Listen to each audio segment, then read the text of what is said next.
So we're going to fix the muscle up of the CrossFitter. All the arguments of whether or not it's good exercise aside, here's the two biggest problems. One, people aren't strong enough. Two, the wrists are too weak.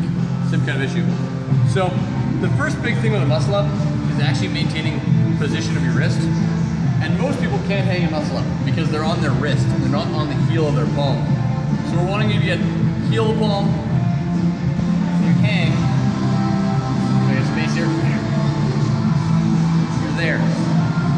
Not sitting like your wrist. If you finish the exercises and you've got bleeding wrists or you've got issues there, you're in the wrong spot. Okay, we're live. Okay, Pat's gonna show us some versions of dips here, which can look at, not everybody has P-bars, but this ability to go back and then back up is huge when it comes to being able to do a muscle up. And a lot of people lack the dipping strength to do them properly. Okay, Pat, thank you very much, sir. Okay, standard wrist prep. Typically you want to do 4 typical stretches, shoulders placed right above your wrist. You're going to go track forward, fingers forward.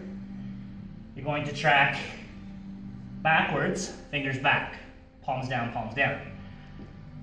Do 10. You're going to go externally rotating, fingers back, externally rotating, fingers back. You're going to go back. And then you're going to go fingers back, palms up. And you're going to stretch backwards. The idea is that you're not actually letting your wrists pop off the ground. You're trying to really, really engage into that stretch. If you want to go the extra mile, resist back into the floor. Push the backs of your palms into the floor. That's going to be your wrist stretch. Do 10 or 15.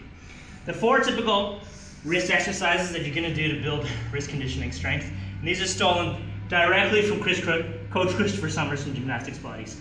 But we're going to, with varying leverage, do the first knuckle push-up. And that's basically going to be pressing into where your knuckle meets the palm. We're typically going to go for, 20 to 25. The target isn't necessarily the amount, it's the intensity and where it works it. The second is going to be the wrist push-up. Your palms are going to be facing up, your fingers are going to be pointing towards each other. You're going to apply pressure and come up onto your fingers. If you can't do these, do them against a wall. On your knees is a really good transition, and there's no point in rushing through it. But ideally, you can pulse through 10 to 15 of those. Number 3 is going to be the fingertip push-up. You're trying to go for a full extension on your wrist, fingers together. And your last one is going to be the wrist rock. Make fists, rock back and forth. Pain is not good. Use a mat if you have to. Smashing cartilage is typically a bad idea. Don't do it dynamic, do it as slowly as possible. Have fun.